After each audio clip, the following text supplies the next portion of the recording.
Des të gjithë të rishikuesit të cilët po na ndjekin, pra në programin ton Let's Talk, le të flasim, kemi fteftuar një vajzë shumë të re, pra shkrimtare e re, 17 vjeçare vetëm në moshë, është Samantha Dugolli. Samantha, mirë se erdhe në intervistë dhe të faleminderit shumë që ke pranuar me qenë pjesë e kësaj interviste.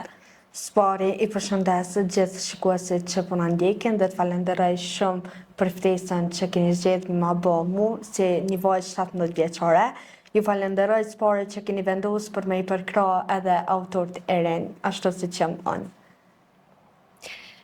Samantha, mundesh me na tregu se çka të ka shtyr me shkruajt librin tënd të parë, Vuajtjet e poemës, dhe si u ndjeve kur e ke përfunduar këtë libër?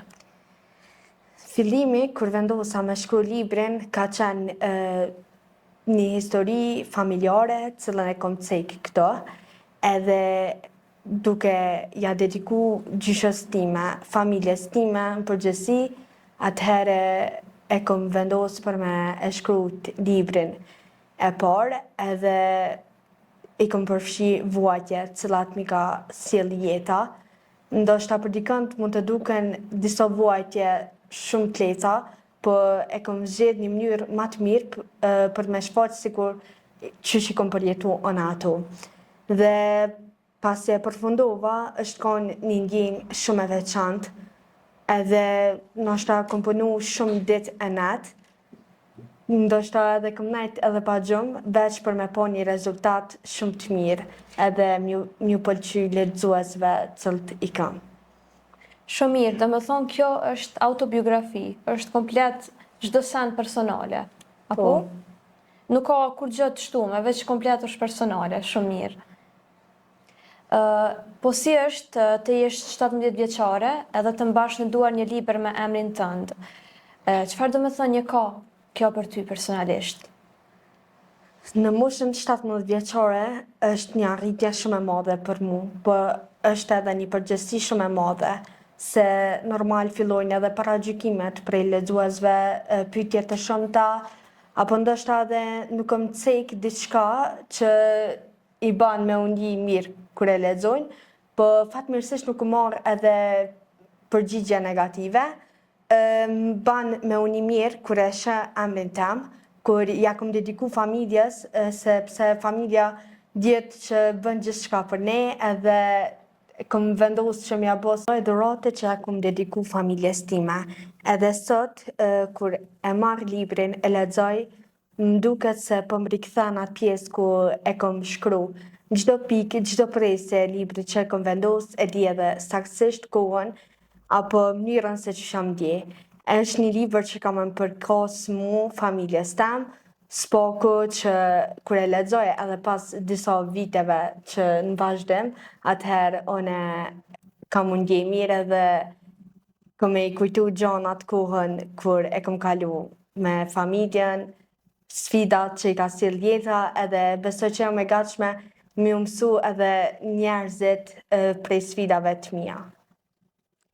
Po nga i merr frymëzimet për poezitë tua, nga jeta, ndjenja apo nga përjetimet e brendshme, kështu që nuk i thu, a ka diçka tjetër të cilat ti e ke dëshirë ma shumë me shpreh, se tash e ke shpreh, domethënë nga përjetimet e tua, a ke mujt me shpreh çdo sen atë, çdo sen të rëndësisë tone, apo nuk e ke shpreh komplet çdo ndjenje, kështu si e ke shpreh ma shumë?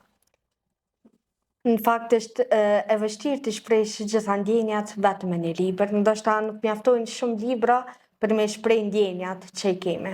Shumë pak nga jeta, nga ndjenjat, nga emocionet i kom shpreh te ky libër Vuajtjet e poemës, dhe shumë ndjenja tjera i kam të ruajtur në një ark me shënimet e mia, dhe frymëzimi im për poezitë e mia vjen shumë qartë, vjen nga ndjenja dhe emocionet.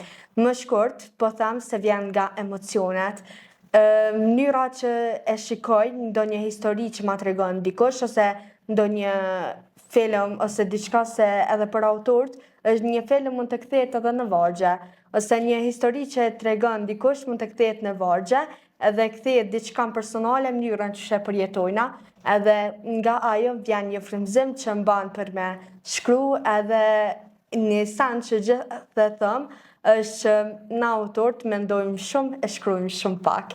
Që do më thonë kemi qëllimin për me mendu shumë, për me shkru pak arsyeja që dikush me nga jo pak është shumë i qartë për me inspiru të rinjët tonë, për arsye për me shkru, sepse fjalët i merr era, kurse shkrimi gjithmonë vetet.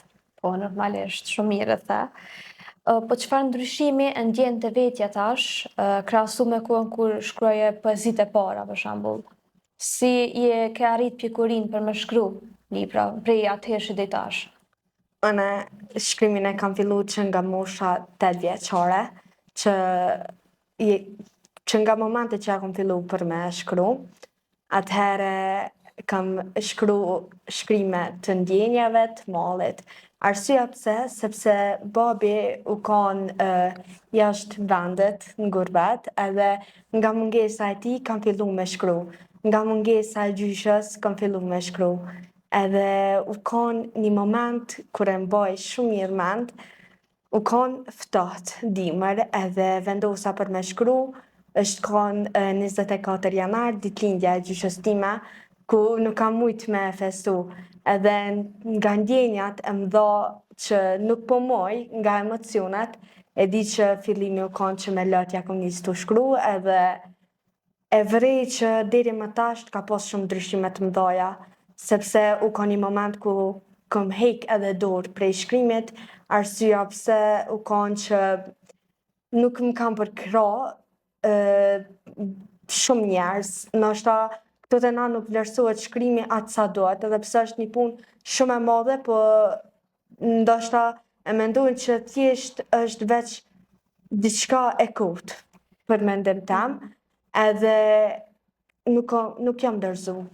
Qatë ka shti me shku për para kështu mos më dorëzu, edhe pse nuk na përkrojnë shumë kështu për librat e kështu. Është kanë familja, po është kanë edhe përkraja e mësimdhënësës time, që nga klasa e 6, edhe ma e di që nuk jam nalë të shkru, edhe kom arrit deri këtë, e shë vetën si një vajzë të vogël, po që nga rrethanat e jetës, jeta ka rrjedhë ndryshe deri më tasht, edhe e shë që u kanë diçka që su me u bo ma e fort, po edhe me u pjek shumë emocionalisht. Po, normal se në pak fjale e ke shprej vetën tone, e ke shprej atë dhimten që ke pas mrena për mes shkrimit. Ka qenë sikur një mjetë kështu për më shprej, po edhe të ka pëlqyja, po, të dyjat. Normal se tu e fillu dëshira lind nga rrethona që janë, po libri të dytë të cilën ti po e përgatit, a mundesh me përshkru me 3 fjalë që përfaqësojnë botën tënde psikologjike? Libri i dytë është lidhje me horizontin, me ndjenjat dhe emocionet. Pra, sa i përket këtyre 3 fjalëve është një libër psikologjik, po lidhet edhe me shkencën mjekësore, që po flas që ka me dalë diçka shumë e mirë. Mirë shumë, po shpresoj edhe one që gjithmonë e ma mirë kime shkuto e përveçsu këtë punë. Faleminderit shumë. Besoj që kimi adorë, se po duke shumë e talentume. Faleminderit shumë. Çfarë mesazhi dëshiron që të përcjellësh vajzave dhe të rinjeve të cilët kanë talent, por ndoshta hezitojnë me guxu, kështu si ke guxu ti? S'pari ju kisha thonë që me lexu sa ma shumë libra, se shihet qartë që ndoshta lexojnë shumë pak zirin tonë, edhe shumë bibliotekë që shumë pak vine lexojnë. Kisha dashur që prej 10 që lexojnë me u bë një numër pa kufe. Kisha dashur që emocionet me i lën anash, guximin me pas maksimal.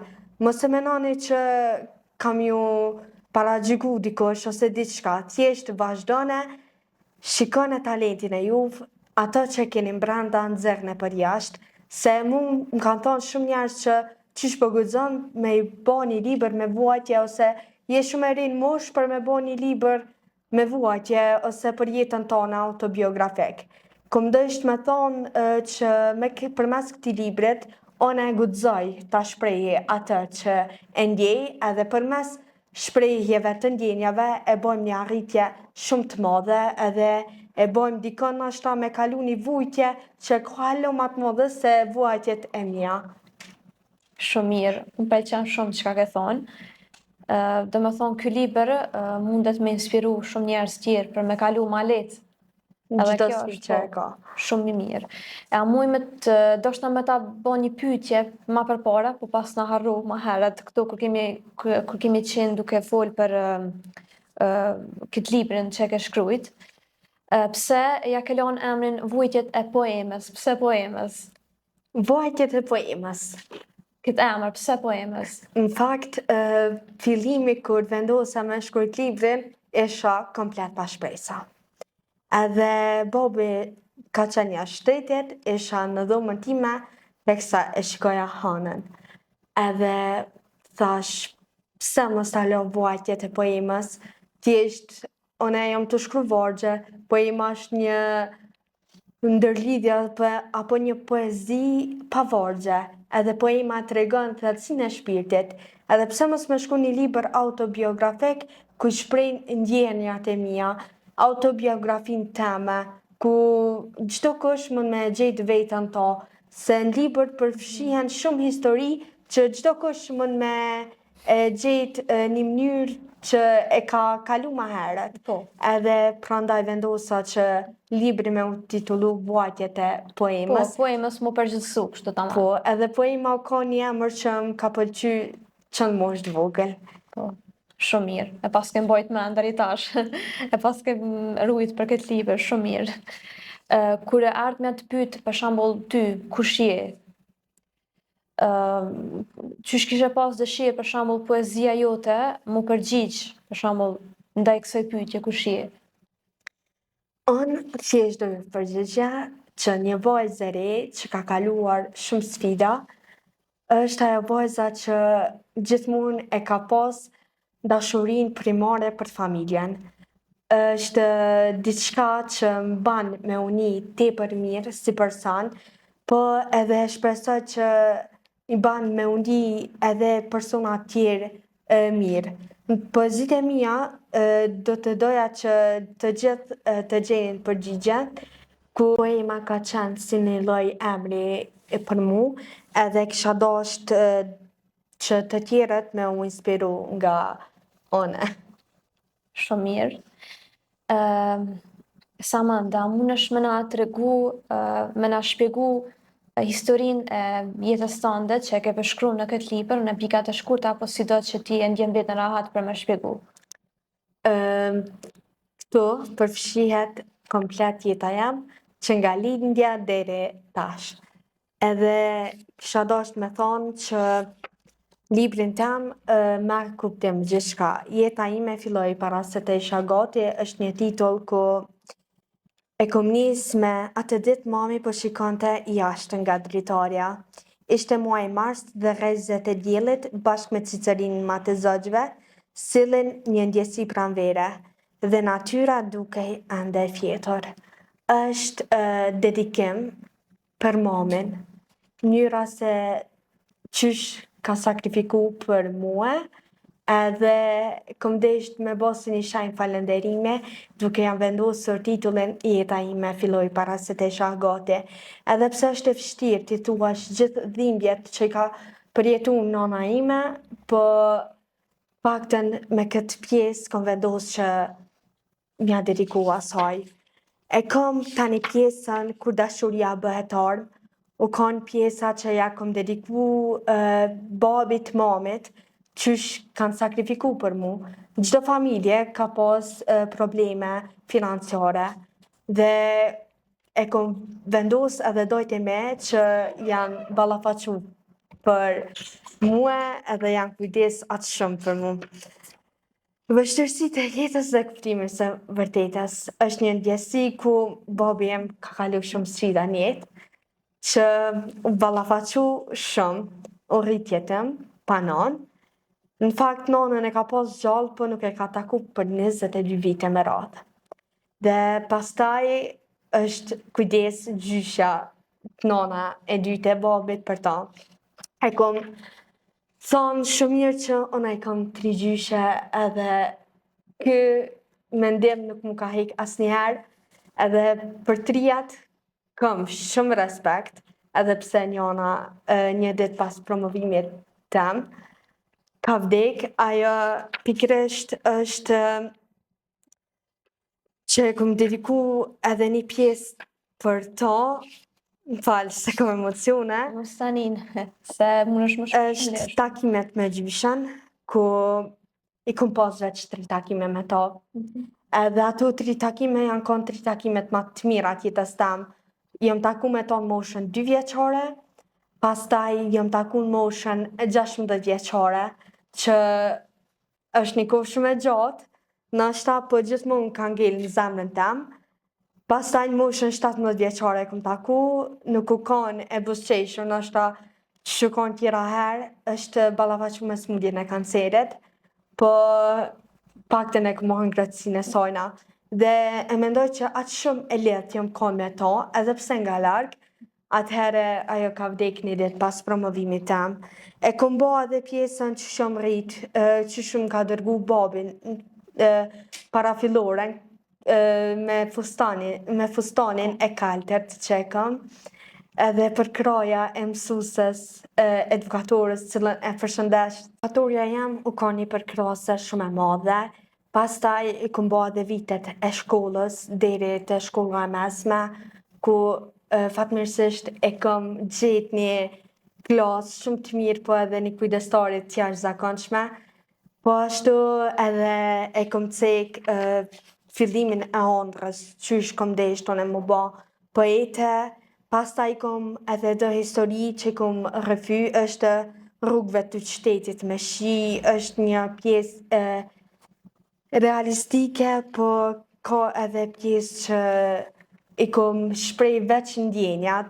Pastaj është thjeshtësia e poemës, është paraqitur në mënyrë se bukuria pa moska ka vetëm një emër, dhe atëherë është thjeshtësia. Jam mësu me u ka një vajzë e thjeshtë, edhe jam mësu që me pas bukurin ashtu siç më ka kriju Zoti. Është si të flas me ty moj han, është një pjesë ku jam e lehtë me familje që të ceki edhe me hanën, ku nuk muj me ba bisedë me nanën, me mërzit atëherë bisedoj me hanën. Ja kom dediku edhe një pjesë tjetër shtëpisë time të vjetër, mënyra ku mu ka dasht 15 vite më rrit me një shtëpi, me dalë në shtëpin tjetër, edhe me u nda nga gjëshret. Nuk dua të pres asgjë nga askush. E kom nis shumë qartë që dielli ngrohet, edhe në ditët e herta të jetës time, ku shumica e njerëzve që besoja nuk i gjejta pranë. Shumë herë besojmë te dikush, po ndonjëherë edhe besimi din me humb. Kam mendu shumë që jam une adopt, edhe une fatmirësisht jam ngrit, gjithmonë kom ecë përpara, duke pasur familjen gjithmonë krah. E kam edhe një pjesë që brezat e rinj, jam mësu që me thonë diçka edhe fjallën mos me majt, edhe ato e ceki si një lloj tradhtie, edhe kisha dashë tradhtia me u largu gjithmonë, mos me u shfaq, edhe kam një që tradhti nuk muj me fal, se është një gabim, nuk muj me qujt gabim, po. Është një sen që bën me plot vetëdije.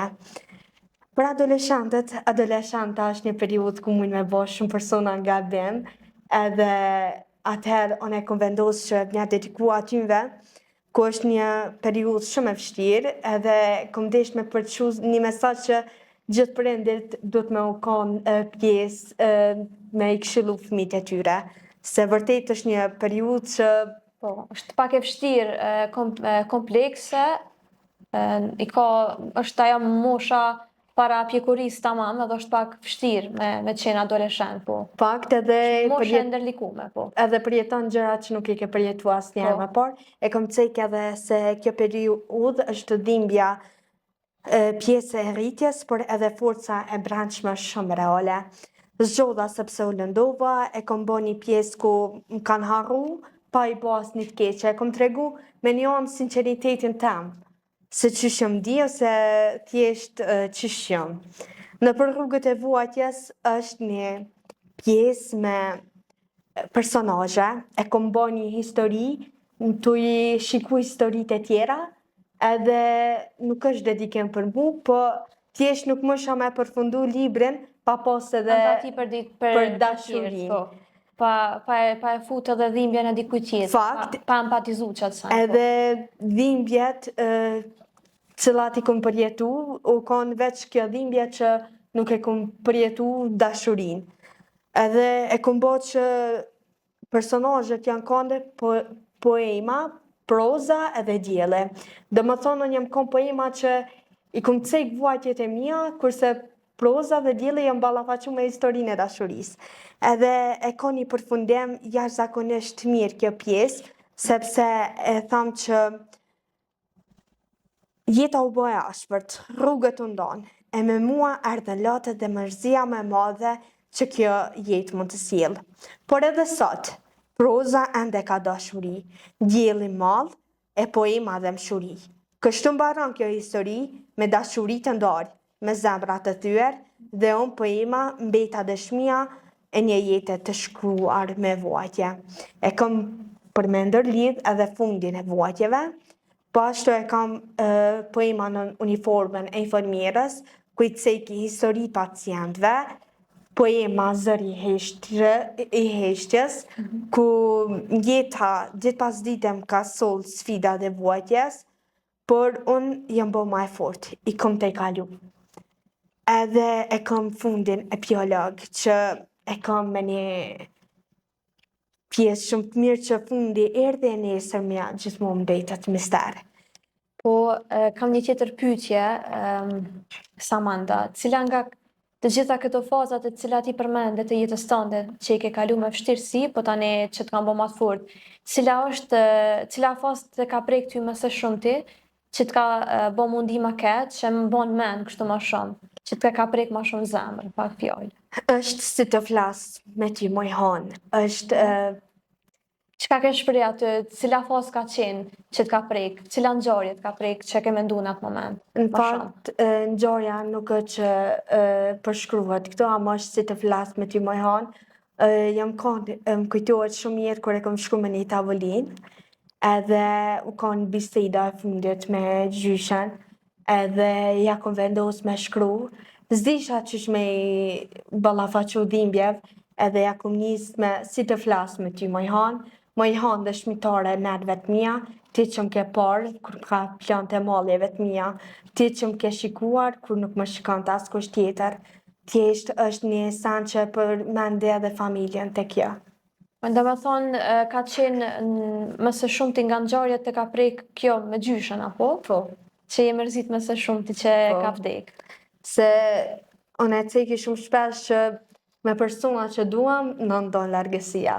Edhe është diçka që mujna me përjetua dhe përjetojna shumë vështirë. Edhe çdo sukses i dedikohet familjes time, po ashtu edhe asaj. Shumë mirë. Të lumt se unë kam pëlqyer shumë fjalët e tua me qenë së dhije edhe re, 17 vjeçare, dhe ke mujt me bëni punë shumë të mrekullueshme edhe për moshën që ke, dhe i ke ndërtuar shumë mirë fjalët. Faleminderit shumë. Kishe pas dëshirë me lexu ndonjëre nga këto titujt e cilat ja ke vendos çdo kapitull, ndonjë nga këto kapituj, për shembull, ti unë ke tregu që kjo si të flas me ty moj hanë të ka pëlqyer më shumë, të ka prek. A ke dëshirë që ta lexosh deri në fund? Ti apo unë, si kish dëshirë ti, se ndoshta ki qef më shumë ti. Në rregull, pra, për lexoj. Lexoje ti, po. Si të flas me ty moj hanë. Moj hanë, dëshmitare nerve të mia. Ti që më ke parë kur më ka plante e malleve të mia. Ti që më ke ndriçuar kur nuk më ndriçonte askush tjetër. Çdo natë merrja në batanie dhe shikoja për hen nga dritarja. Flesja me ty, çoja hallin me ty, dhe ti mbeteshe gjithmonë aty. Dëshmitare nerve të mia. Si nuk u lodhe të më bëje dritë, moj hanë. Ndoshta për mua edhe njerëzit si unë ndriçon më fort, sepse e di që dhimbja ka nevojë për dritë. Moj Han, sikur se të mund të flesje, sikur ti tregoje botës shpirtin tim të bardhë, do të kuptonin sa shumë dashuri mundohem të jap. Ndoshta nuk do më keq trajtonin, sikur ta dinin fshehtësinë e poemës. Por nuk kam frikë, moj Han, nuk kam nevojë për njeri, kam familjen mbështetjen më të madhe, kam babin, mamin, vëllain, me ta bisedoj lirshëm, çdo natë i përqafoj. Ende jam poema që në krahët e babit gjejnë forcë, në përrahnin e nanës qetësi, në sytë e vllaut dashuri.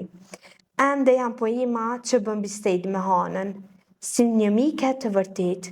Ndonjëherë nuk mundem t'i mbyll syt, sepse më duket sikur se po të lë ty në vetmi.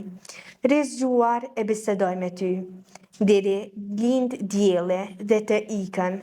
Më lë sërish vetëm, por gjithmonë të pres me gëzim. Dal në dritare dhe të shoh, sepse je mikja më e mirë që kam. Pran teje krijoj vargje, e nga vargjet lindin poezi. Kam mësuar se njeriu e humb veten pa faj. Kur beson shumë, kur jep shumë lumturi, njeriun e mirë nuk e duan shumë këtë botë, por poema duron. Çdo fjalë që e thot, çdo betim që e bën, e kthen në premtim.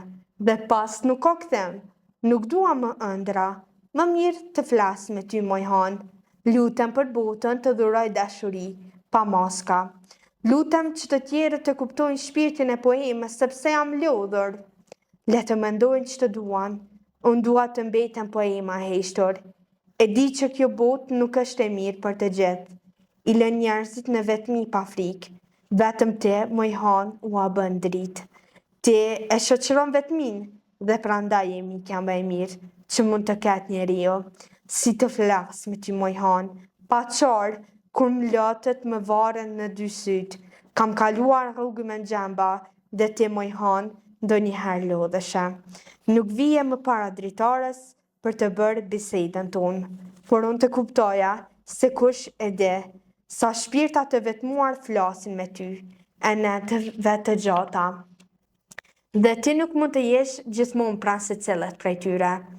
Ti gjithmonë ishe qetësia e shpirtit tim. Dhe dikur çoja me za, sa çojnë heshtje. Fjalët më qëndrojnë përpara, më randojnë në shpirt.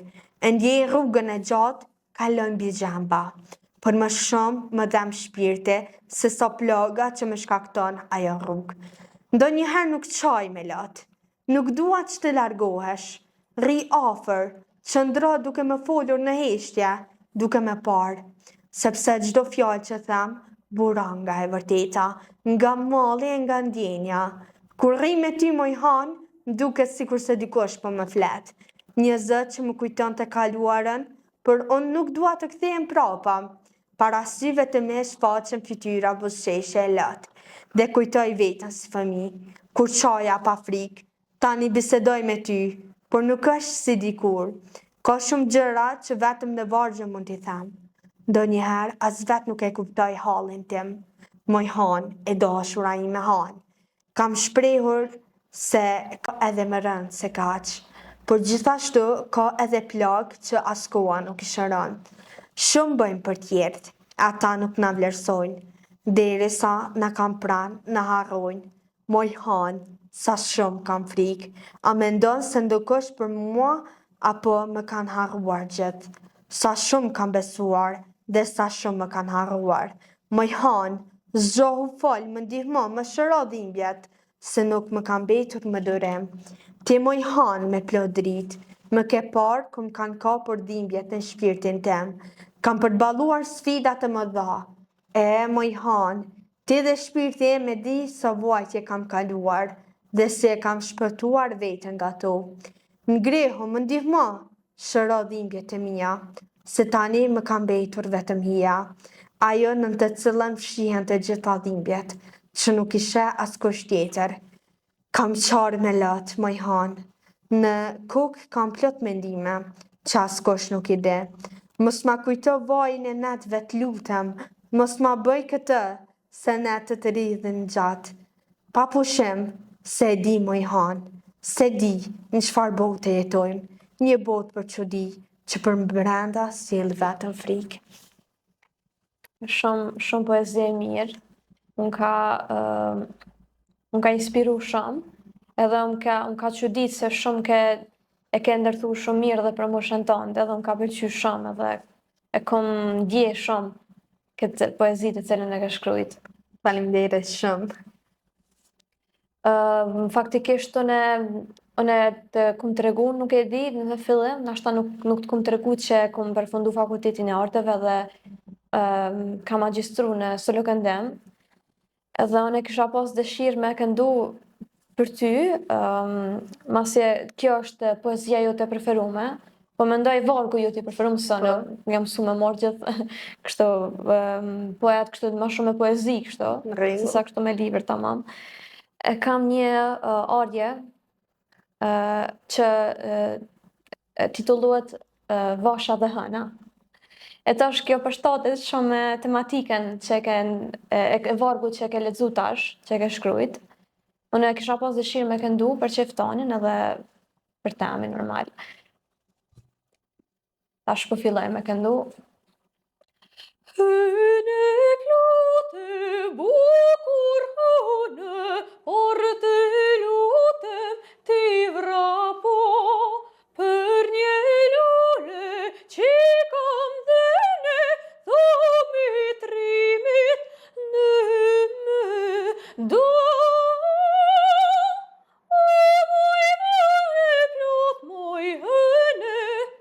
Gjumit të paska zënë, mos u bujti më rakfare, ke një trim që nuk o shok.